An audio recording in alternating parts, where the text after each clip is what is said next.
Hello नमस्कार आदाब सत श्री अकाल। मैं हूं आपका दोस्त आपका होस्ट शुभेंद्र सिंह चौहान। आप लोगों का स्वागत करता हूं सेशन में। दोस्तों अगर आप देखोगे तो हाल ही में 5G टेक्नोलॉजी को भारत में लाने के लिए काफी कोशिशें की जा रही है। अब जब 5G टेक्नोलॉजी भारत के अंदर आने वाली है तो ये टेक्नोलॉजी का प्रयोग कौन करेगी, कौन इस इंटरनेट कनेक्शन को देगी? ऑब्वियसली आपकी सिम की कंपनियां, जिन्हें हम लोग टेली कम्युनिकेशन कंपनी कहते हैं। जैसे 4G था तो किसने दिया? एयरटेल वगैरह ने आपको इंटरनेट का कनेक्शन दिया है। वैसे ही 5G भी वही लोग देने वाले हैं। तो इस 5G के लिए अलग से एक स्पेक्ट्रम भी बनेगा। इस स्पेक्ट्रम के लिए ऑक्शन होगा और अलग अलग कंपनी अपने स्पेक्ट्रम को खरीदेगी। उसी स्पेक्ट्रम के लिए पहले एक बड़ा सा बैंड जो है वो डिसाइड किया जाता है कि इस बैंड के अंदर 5G के लिए हम लोग ऑक्शन करेंगे। उस चीज को डिसाइड किया गया था रिसेंटली तराई द्वारा। तराई ने उस चीज को डिसाइड किया और गवर्नमेंट को बस रिकमेंडेशन करने वाली थी, बट उसके पहले एक कंट्रोवर्सी आ गई क्योंकि एमएम वेव बैंड के अंदर उन्होंने ये स्पेक्ट्रम डिसाइड किया है 5G टेक्नोलॉजी के लिए। तो दोस्तों हम लोग इस सेशन के अंदर समझने वाले हैं कि इस एमएम वेव बैंड के लिए कंट्रोवर्सी क्या उभर के आ रही है, क्योंकि यहां पर जो कंसर्न रेस करने वाली कंपनियां है वो है सेटकॉम कंपनियां। तो हम लोग समझेंगे कि ये सेटकॉम कंपनी क्या है। तो दोस्तों ये सेशन आप लोगों के लिए बहुत ज्यादा महत्वपूर्ण होने वाला है, बट उसके पहले आप लोग मेरे साथ SRC10 टेलीग्राम ग्रुप और पाथफाइंडर टेलीग्राम ग्रुप के ऊपर जुड़ सकते हो। क्लास की सारी अपडेट पीपीटी पीडीएफ आपको यहां पर मिल जाती है। इसके अलावा रोज सुबह 8 बजे द हिंदू एनालिसिस की क्लास मेरे द्वारा ली जाती है, आप वहां पर ही मेरे साथ में जुड़ सकते हो। और दोस्तों अगर आपको अनअकैडमी का सब्सक्रिप्शन लेना है तो this is the high time, क्योंकि अभी अगर आप अनअकैडमी का सब्सक्रिप्शन लेते हो विद द कोड SRC10 तो आपको 18 महीने के सब्सक्रिप्शन के ऊपर 20% तक का डिस्काउंट जो है वो मिलने वाला है। ठीक है, चलिए अब समझने की कोशिश करते हैं हुआ क्या है। देखो मैंने अभी भी आपको बताया कि क्या हो रहा है कि तराई ने क्या किया है कि 5G के ऑक्शन के लिए एक वेवबैंड डिसाइड किया, जिसके अंदर उसने कहा कि हम लोग 24.25 से 28.5 गीगाहर्ट्ज के बीच वाली जो रेंज है, जिसे हम लोग मिलीमीटर वेवबैंड भी कहते हैं, ये हम लोग 5G टेक्नोलॉजी के लिए टेलीकॉम कंपनी को देंगे और टेलीकॉम कंपनी इसके बीच में अपने सारे ऑपरेशन को चलाएगी। अब आप देखोगे तो ये 4 गीगाहर्ट्ज के आसपास का एरिया, 4 गीगाहर्ट्ज के आसपास का स्पेक्ट्रम जो है वो दिया जा रहा है 5G टेक्नोलॉजी को। जब ये चीज डिसाइड की गई और उसके बाद में तराई रिकमेंडेशन देने वाला था डिपार्टमेंट ऑफ टेलीकम्युनिकेशन को, उसके पहले तराई ने सोचा कि क्यों ना हम लोग इंडस्ट्री से एक बार बातचीत कर लें, एक बार इंडस्ट्री से पूछ लें कि ये चलेगा कि नहीं चलेगा। तो इंडस्ट्री से के पास में रिकमेंडेशन के लिए भेजा गया 11 जनवरी को।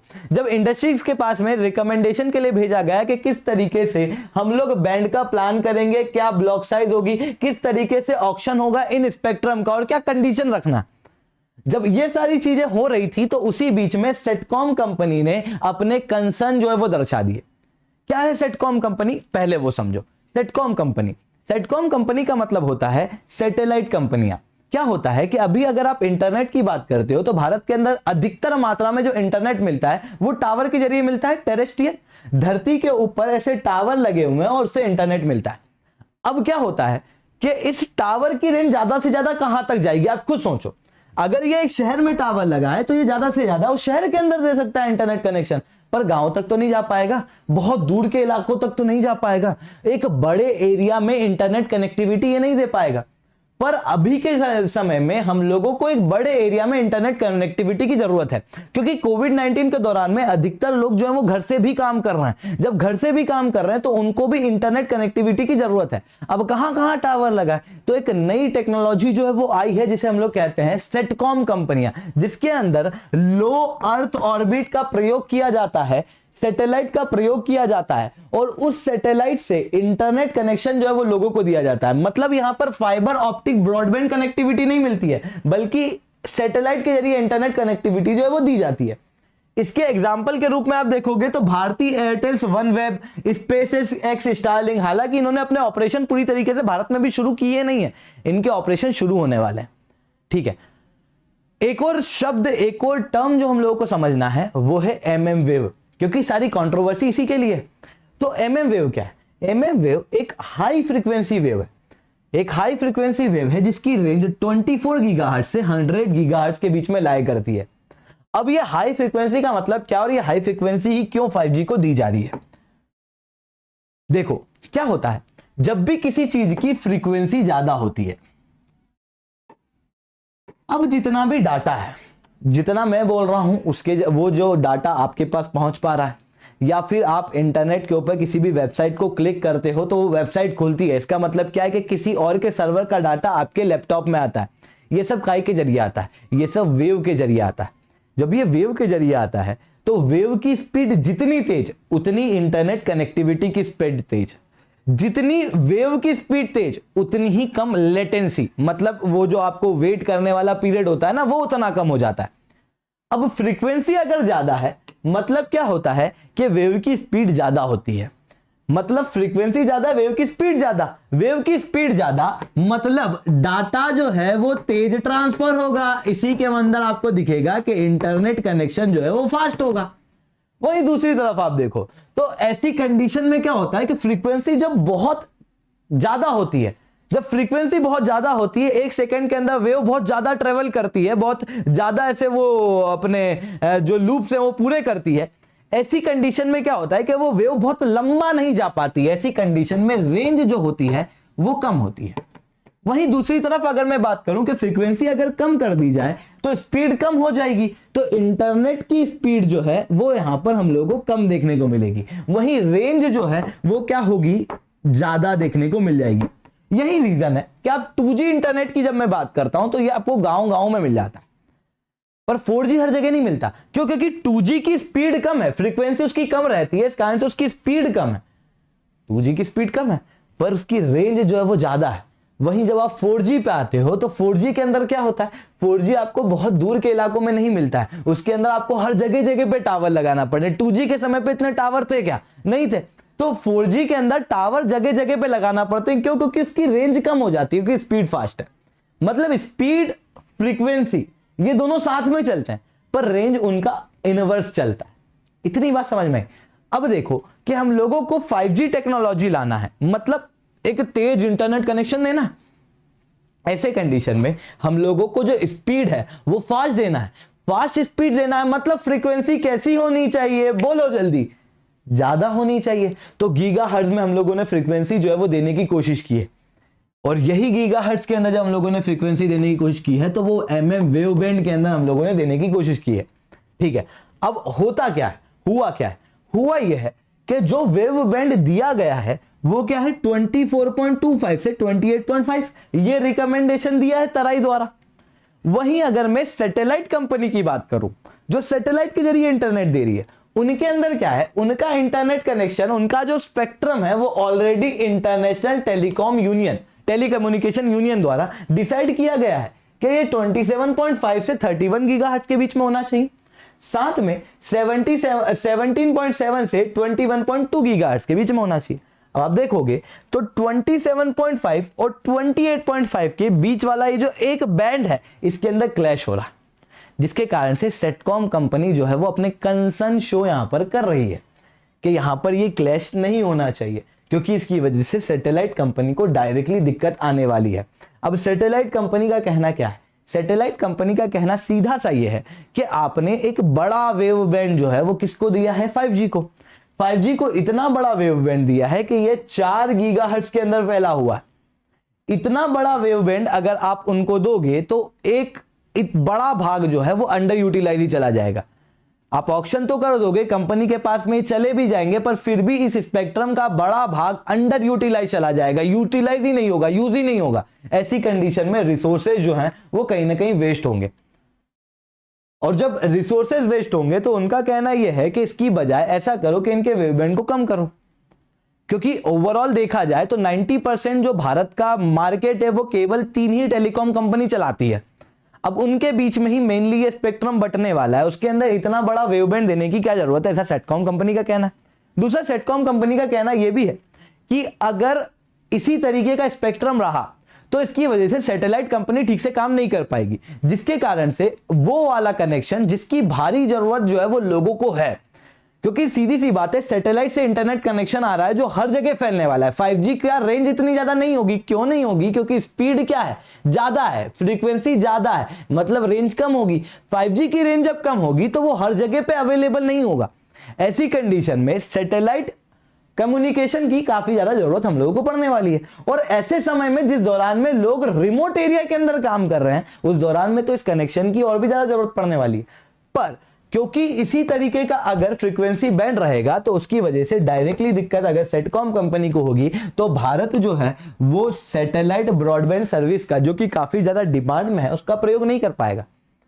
रिमोट एरिया में उस क्वालिटी का इंटरनेट नहीं मिल पाएगा। ऐसी कंडीशन में जो फॉरेन डायरेक्ट इन्वेस्टमेंट है वो भारत के अंदर नहीं रहेगा। जब फॉरेन डायरेक्ट इन्वेस्टमेंट भारत के अंदर नहीं होगा और कंपनियां इतने अच्छे से काम नहीं कर पाएगी, क्योंकि आने वाला समय पूरी तरीके से इंटरनेट पर डिपेंडेंट होने वाला है। हम लोग 5G टेक्नोलॉजी को लाने का कारण भी यही है। हम लोग 5G टेक्नोलॉजी को क्यों ला रहे हैं जबकि 4G कनेक्शन भी ठीक से अवेलेबल नहीं है?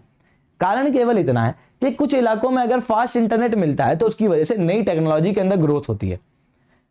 क्योंकि आप देखोगे तो जिस तरीके से इंटरनेट का यूज बढ़ता जा रहा है, नए नए इनोवेशन हो रहे हैं, आने वाले समय में और ज्यादा बेहतर चीज जो है वो हम लोग को देखने को मिलेगी, जिसके अंदर हो सकता है कि आने वाले समय में हम लोग अब मूवी ना देखें, क्योंकि आज मूवी फास्ट डाउनलोड होती है। तो आने वाले समय में कोई ऐसी टेक्नोलॉजी आए जिसके अंदर हम लोग खुद मूवी में हो, अपने आप को खुद से मूवी के अंदर महसूस करें, जैसे कि वर्चुअल गेमिंग होता है, ठीक उसी तरीके से ऐसा भी हो सकता है। आने वाले समय में ऐसा भी हो सकता है कि ऑनलाइन जब हम लोग कपड़े खरीदे तो कपड़े खरीदने के दौरान में हम लोग खुद उसको पहन के देखें।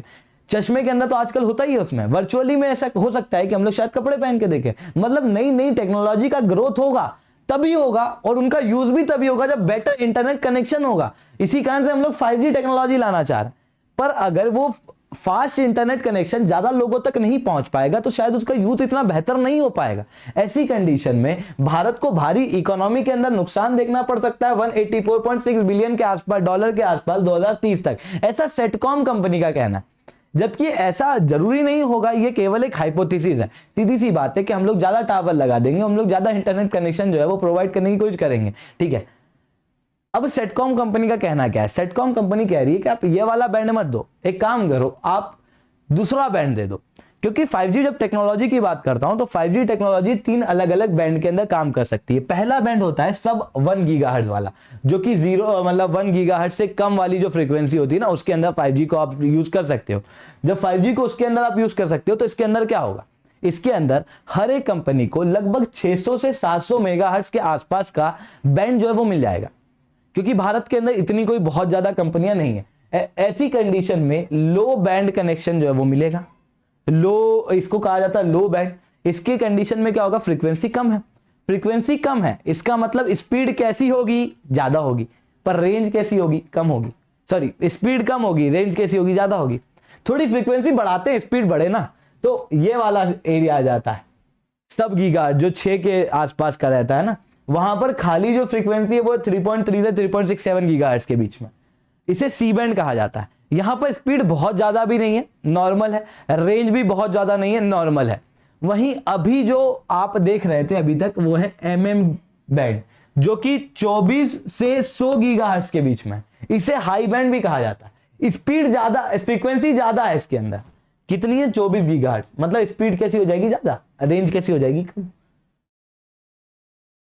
एक बात समझो कि सेटकॉम कंपनी का कहना क्या है कि भारत के अंदर इतनी भी कोई फास्ट इंटरनेट कनेक्शन की जरूरत नहीं है कि आप MM बैंड दे रहे हो। एक काम करो ना, मिड बैंड दे दो। और उसका कहना है कि 3.3 से 3.67 गीगाहर्ट्ज के बीच में दे दो, जो 5G टेक्नोलॉजी के लिए यूज भी हो जाएगा और बेहतर भी होगा, क्योंकि रेंज ज्यादा हो जाएगी और इंटरनेट कनेक्शन कोई भारतीय जीबीज में एक्सपेक्ट नहीं कर रहा।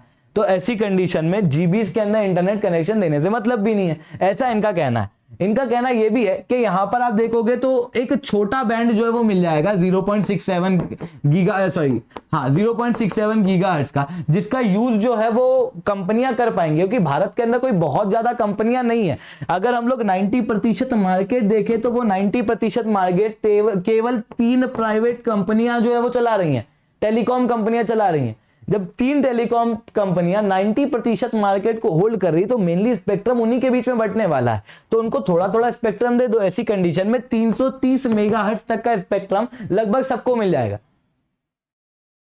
तीनों कंपनियों को मिल जाएगा और आपस में वो लोग बांट लेंगी। बट इससे कंसर्न क्या उभर के आ रहा है? इससे सीधी सी बात है कि इंटरनेट कनेक्टिविटी स्लो होगी। जिस स्पीड का हम लोग 5G को इमेजिन कर रहे हैं वो 5G उतना स्पीड का नहीं होगा।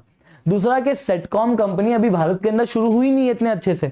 जब वो शुरू हुई नहीं है तो सेटकॉम कंपनी अभी उस MM वेव बैंड के ऊपर फाइट करे और 5G टेक्नोलॉजी को रोके, ये तो कहीं से कहीं तक एथिकल भी नहीं है। ठीक है। तो ये दोनों पॉइंट है जिसकी वजह से अलग अलग कंट्रोवर्सी जो है वो उभर के आ रही है। तो दोस्तों आज के लिए इतना ही रखते हैं। लेक्चर अगर अच्छा लगा हो तो लाइक करना मत भूलना। और हाँ दोस्तों सुनो मेरी बात, नीचे एक कमेंट के अंदर लिंक पिन होगी जहां पर आपको कॉम्बैट की लिंक मिल जाएगी। कॉम्बैट के बारे में मैं इसलिए बता रहा हूं क्योंकि अभी 4 लाख से ज्यादा प्राइजेज जो है वो आपको मिलने वाले हैं। 50,000 से ज्यादा विनर को ये प्राइजेज जो है वो बटेंगे। तो बहुत अच्छा मौका है प्राइज जीतने का। प्राइस सेकेंडरी है, प्राइमरी चीज क्या है कि यहां पर आप क्वेश्चन कर पाओगे और इंडिया के बच्चों के साथ में कॉम्पीट कर पाओगे। आप देख पाओगे आप स्टैंड कहां कर रहे हो, ताकि आप अपनी प्लानिंग को उस हिसाब से कर सको। संडे के दिन 56 क्वेश्चन जो है वो आप करोगे। 60 मिनट का ये टेस्ट होता है, 11 से 12 बजे के बीच में होगा 23 जनवरी के दिन। तो जाओ एनरोल करो। और आपसे अगर वहां पर कोड मांगे तो कोड आपको डालना है SRC10, ठीक है। इसके अलावा दोस्तों अगर आपको अनअकैडमी का सब्सक्रिप्शन लेना है तो वहां पर भी आप SRC10 कोड डाल सकते हो, जिसके बाद आपको अनअकैडमी के ऊपर 20% तक का डिस्काउंट मिल जाएगा अगर आप 18 महीने का सब्सक्रिप्शन ले रहे हो। अगर आप 18 महीने का सब्सक्रिप्शन नहीं ले रहे हो, नॉर्मल सब्सक्रिप्शन ले रहे हो, तो उसके अंदर भी आपको 10% तक का डिस्काउंट मिलेगा। SRC10 कोड से फायदा क्या होगा? SRC10 कोड से फायदा आपको यह होगा कि जब आप SRC10 कोड का यूज करने के बाद सब्सक्रिप्शन लेते हो, उसके बाद मेरे को स्क्रीनशॉट भेजते हो, या फिर आप सब्सक्रिप्शन लेने के बाद मेरे को बताते भी हो कि सर मैंने अभी सब्सक्रिप्शन लिया है, तो उसके बाद आपको पर्सनली 1-on-1 मेंटरशिप मेरे द्वारा दी जाती है। देखो बेटा प्रॉब्लम क्या है, प्रॉब्लम यह है कि लाखों बच्चे हर बार प्रिपरेशन करते हैं, बट उनमें से कुछ हजार ही सिलेक्ट होते हैं। क्यों? और उनमें से कुछ हजार ही होंगे जो ऐसे रहते हैं जो सच में पूरी तैयारी कर पाते हैं। अधिकतर बच्चे तैयारी शुरू तो करते हैं पर बीच में छोड़ देते हैं। क्यों? क्योंकि प्रॉपर गाइडेंस नहीं होता है। इस कारण से क्या होता है, कई बार बीच में गलतियां हो जाती हैं। जब रास्ते में गलती होती है तो प्रॉब्लम जो है वो ये हो जाती है कि अब लगता है कि कैसे करेंगे, और फिर छोड़ देते हैं। कई बार क्या होता है कि इतना बड़ा सिलेबस एग्जाम देखते हैं, फिर लगता है कि यार यूपीएससी टफ है, छोड़ देते हैं। मैं आपको वीकली टारगेट के जरिए खुद पढ़ाऊंगा, जहां पर मैं आपको बताऊंगा कि किस समय के बीच में क्या पढ़ना है। आपको कंप्लीट गाइडेंस मेरे द्वारा दी जाएगी ताकि आप अपनी तैयारी से भटको ना और आप अपनी तैयारी कंप्लीट रूप से कर पाओ। बट उसके लिए आपको गुरु दक्षिणा ये देना पड़ेगी कि आप SRC10 कोड का अप्लाई करो बस, और अनअकैडमी का सब्सक्रिप्शन लो, और उसके बाद मेरे को कांटेक्ट करो।